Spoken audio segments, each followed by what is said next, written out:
after your epoxy cures and you pull out of the mold, that's when you can apply the decal. This is a clear cast decal from Gracefully Created. Sometimes they're hard to get off. But so you see they're translucent. So they're see-through. You just want to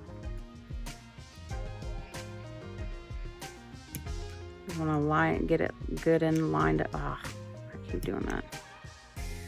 Just get it good and lined up however you want it. This one, the size is a 1.25. She has them listed for a grippy, but they fit for these, and this mold is a 1.5.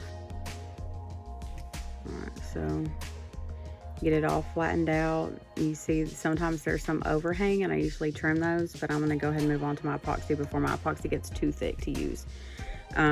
This is about the consistency that I like to use.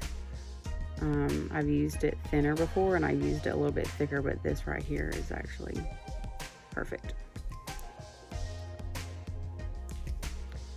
So I'm going to take these that I already have been working on, and I want to get a good amount, that way you can spread it pretty good.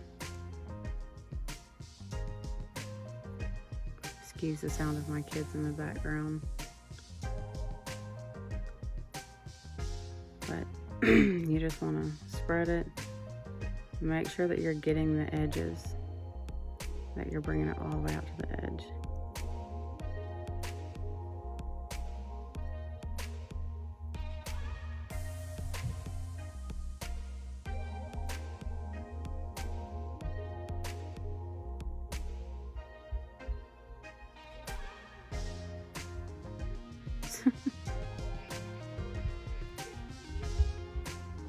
Okay. Alright, so now you have that, and you can see that there's some air bubbles, so I'm going to use a heat gun later to go in a minute after I get these other ones done. Alright, this is me putting the heat to the decals.